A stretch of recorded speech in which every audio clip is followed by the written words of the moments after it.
Dorothy Must Die, Chapter 13. There will be plenty of time to talk about all of this later. First, we need to get you cleaned up. Her eyes drifted down to my scratched, bruised arms and bloody t-shirt.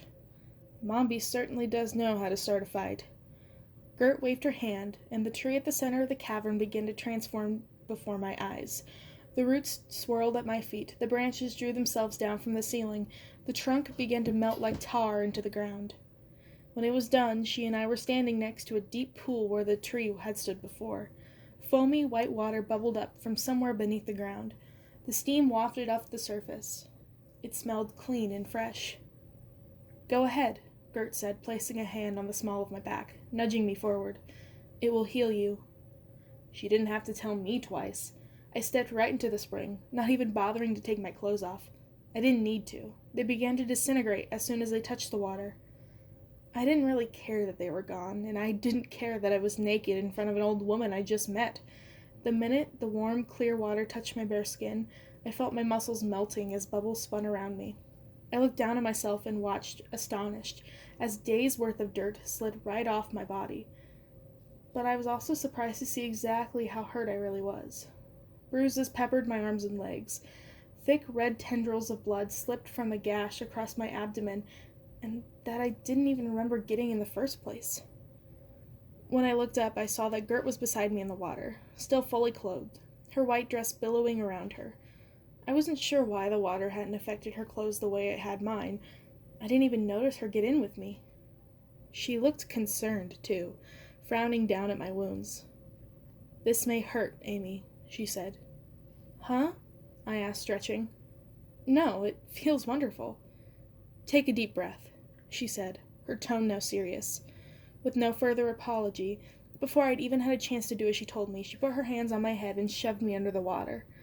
The wound in my belly throbbed now with a deep, searing pain. Instinctively, I opened my mouth to scream as I struggled against the old woman's grip. It was no use. Invisible hands grasped me from somewhere deep below the water, holding me in place. Somehow I knew that all of them belonged to Gert. I was on fire. I had escaped Dorothy, escaped the Tin Woodman and his middle army, only to find someone I trusted, someone who wanted to help me.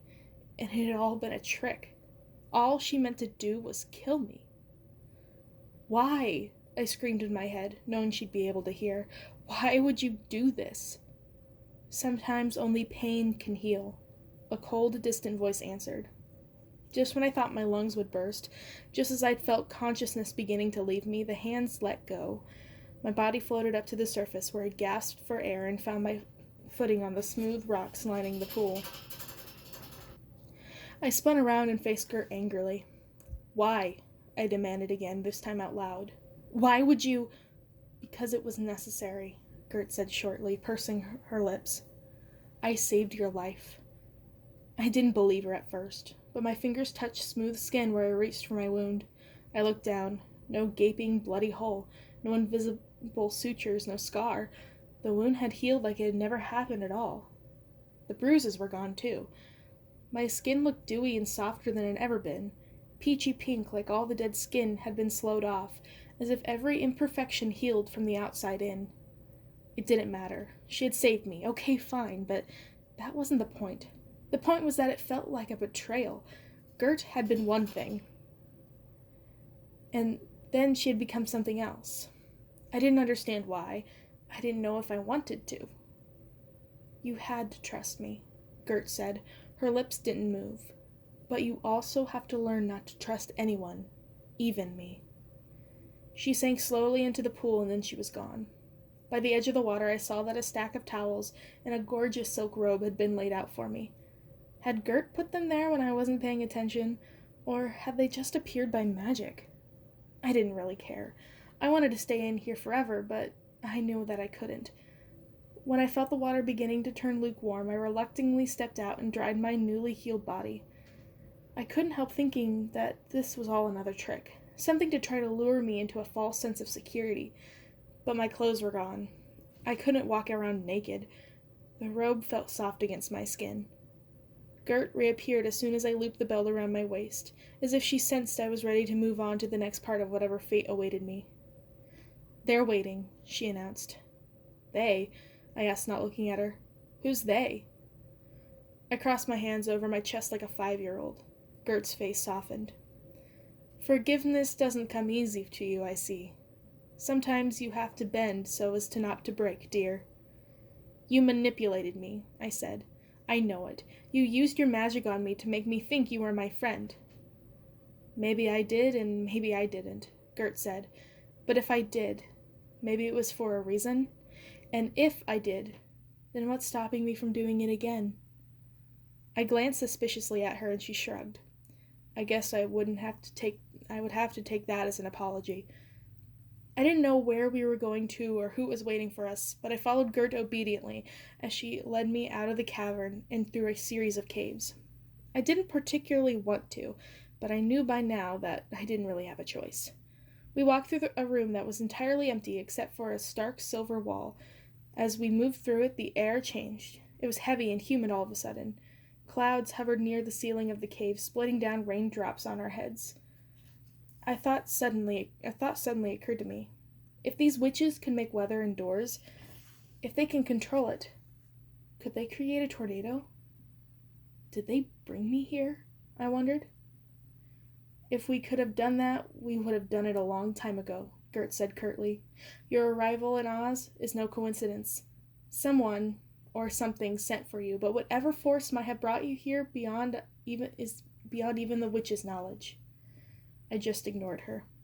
Gert paused when we reached a new tunnel. She reached up and adjusted the collar of my robe before pulling me into another room that was almost entirely taken up by an enormous table made of what looked like a glittering black diamond, surrounded by rough wooden chairs. Mombi stood at the end of the table, smiling at me, well, wickedly. At her sides were 2 other people I'd never met before. It wasn't a huge leap to guess that they, too, were witches. Amy, Mombi greeted me from the other end of the table. I trust you've recovered from your journey. I was very pleased at the gumption you showed back at the dungeons, and we're all happy to have you join us. My eyes immediately snapped to her left. Standing there was a boy with smooth olive skin who looked like he was around my age, maybe a little older. His dark hair stood on end as if he had stuck his fingers in a light socket years ago and hadn't bothered to comb it out since. He was cute, sure, but there was something arrogant in the way he looked at me with those pale gray eyes. Or maybe not arrogant. Maybe he looked angry. I straightened and stared back. Who was he? The idea of Gert or Mombi having kids just didn't seem right. He was a little scary, really, which was saying a lot given the fact that he was standing next to Mombi. She had a nasty slice in her side, Mombi, Gert said, looking her in the eye, but she didn't care much for the healing process. Mombi didn't blink. 10 soldiers. The cell was protected. I had to improvise. Gert nodded, but I didn't think she believed her. Was she suggesting that Mombi was just testing me out? Standing on Mombi's other side was a curvy, statuesque woman wearing a tight purple wrap dress. A hood concealed her face. But when she pulled it away, my heart skipped a beat and then sank. It was Glenda. Glenda, the not-so-good witch.